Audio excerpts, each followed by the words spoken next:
Imagine your system has thousands of files and you need one file urgently. Scrolling manually?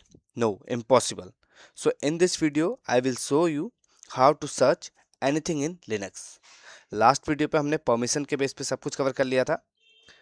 अगर मैं अपने road map पे आए, जिस रोड मैप को हम कवर कर रहे हैं, तो उसमें आपने डे 5 की सारी मतलब जो भी कमांड थी वो कवर अप कर ली हैं। अब आते हैं हम डे 6 में, फेज 2 है जो, उसमें फाइल परमिशन था, डीप डाइव वो ऑलरेडी हो चुका है, इसलिए मैंने उसे कवर नहीं किया। मैं सीधे आया सर्चिंग पे। सर्चिंग पे दो कमांड का यूज हम करते हैं लिनक्स के अंदर, फाइंड और ग्रैब। तो फर्स्ट हम सर्च कर लेते हैं find. Find is one of the most powerful command in Linux. इसके थ्रू आप फाइल और फोल्डर को सर्च कर सकते हैं। ठीक है, तो कुछ एग्जाम्पल देख लेते हैं इसके लिए। अब मैं देखता हूँ कि मेरी day1.txt एक फाइल है। मैं ये चेक करना चाहता हूँ ये फाइल कहाँ है। अभी तो आपको पता है करंट डायरेक्टरी के अंदर है, बट एक बार के लिए अगर मैं चेक करना चाहूँ, एक तो इस तरीके से आपको फाइंड का सिंटैक्स भी पता चल जाएगा। तो फाइंड का सिंटैक्स क्या होता है, आप फाइंड कमांड लिखते हैं, उसके बाद आप लगाते हैं डॉट। ठीक है, ये इसका बेसिक सिंटैक्स है, आपको डॉट भूलना नहीं है। उसके बाद आप यूज करते हैं नेम। अलग अलग है फाइंड के एट्रीब्यूट, जैसे नेम है, टाइप है, साइज है, मॉडिफिकेशन है, ये इसके टाइप है। बट फाइंड कमांड आप फर्स्ट में फाइंड डॉट के बाद ये एट्रीब्यूट देंगे। उसके बाद मुझे चेक करना है कि मेरी txt कहाँ है, तो ये दिखा देगा मुझे करेंट डायरेक्टरी पे। ठीक है, इस तरीके से आप ये चेक कर सकते हैं फाइंड बाय द नेम। ये क्लियर हो गया। अब हम देखते हैं कि केस सेंसिटिव, वैसे तो यहाँ पे है नहीं, बट अगर मैं बना दूं एक,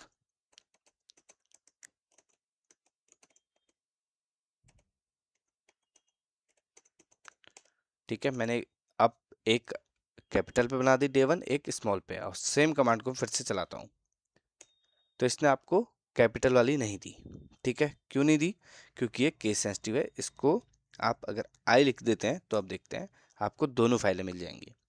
ठीक है, ये क्लियर हो गया। अब आते हैं हम, जैसे कि आप अपने सिस्टम पे देखना चाहते हो कि यार txt फाइलें कितनी हैं इस डायरेक्टरी के अंदर या इसके अंदर जो भी सब डायरेक्टरी है, तो उसके लिए क्या करते हैं आप, सेम फाइंड डॉट, ये आपको याद रखना है, नेम, उसके अंदर एक तो आपको पता है सब चेक करने के लिए हम एस्ट्रिक स्टार का यूज करते हैं, उसके बाद डॉट txt।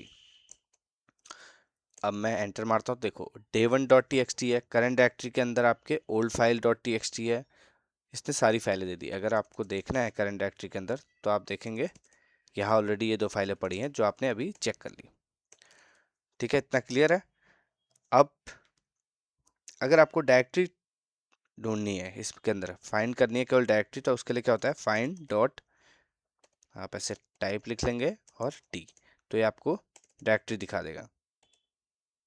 अच्छा सॉरी, यहाँ पे दोनों एक साथ हो गए थे इसलिए उसने डायरेक्टरी शो नहीं करी।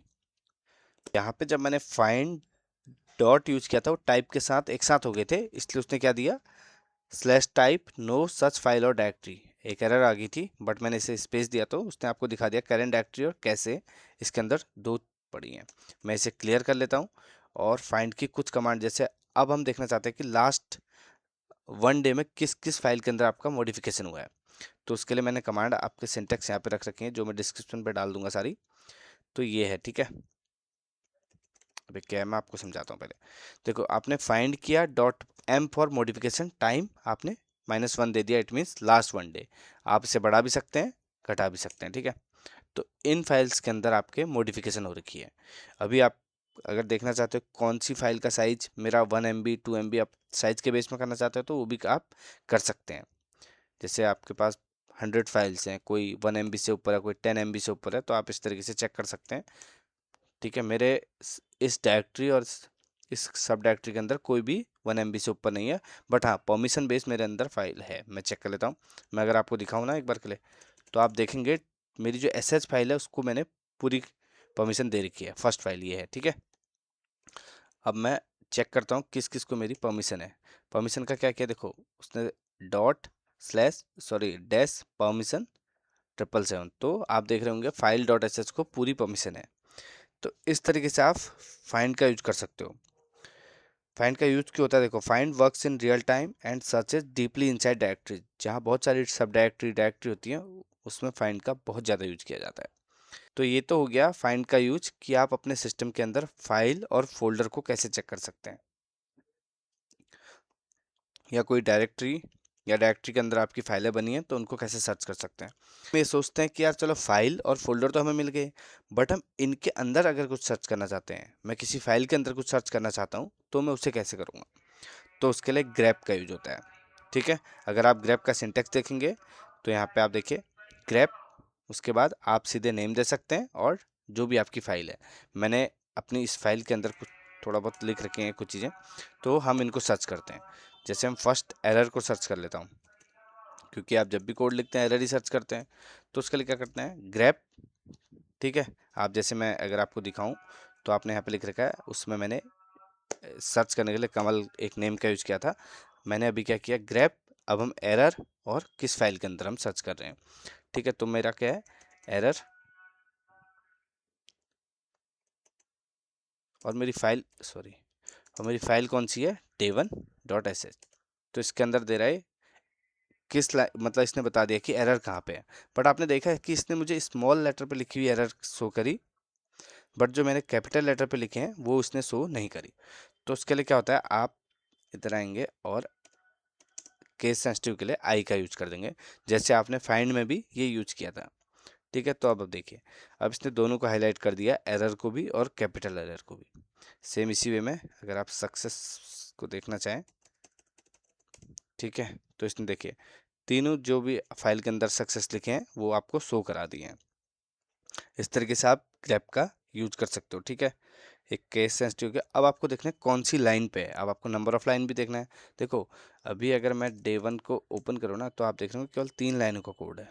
सब आप किसी बड़े प्रोजेक्ट पे काम करते हो तो कोड आपको पता है नंबर ऑफ लाइन बहुत ज़्यादा होती हैं, तो वहाँ पे सर्चिंग करने के लिए इनका यूज किया जाता है। ठीक है, तो वहाँ पे आप अब आपको देखना है कि कौन सी लाइन पे है, तो उसके लिए क्या करेंगे, तो यहाँ पे आप एन का यूज करेंगे तो ये आपको लाइन दिखा देगा कि फिफ्थ लाइन पे है। अब फिफ्थ लाइन पे कैसे है, देखो फर्स्ट आपकी ये लाइन होगी, ये बीच के स्पेस को भी काउंट करेगा, उसके बाद ये, तो ये फिफ्थ लाइन पे है।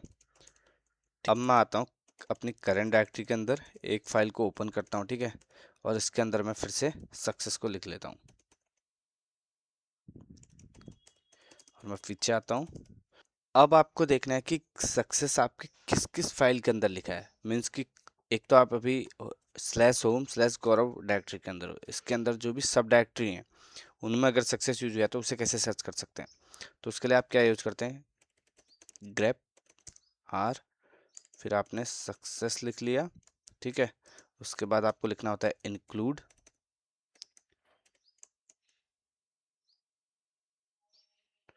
डॉट, इंक्लूड के बाद आप सभी पे सर्च कर रहे हैं .txt डॉट, तो ये आपको ये शो करा देगा कि आपकी जो भी सक्सेस आपने लिखा है वो किस किस फाइल के अंदर है। रिकर्सिव सर्च बोल सकते हो इसको। देखो मैंने क्या किया है, ग्रेप -r आपका रिकर्सिव सर्च हो गया, सक्सेस आप जो कीवर्ड सर्च करना चाहते थे, इंक्लूड जितनी भी txt फाइल हैं उन सब का। ठीक है, तो इस तरीके से आप फाइल और फोल्डर को सर्च कर सकते हैं और उनके अंदर लिखे टेक्स्ट को भी आप सर्च कर सकते हैं।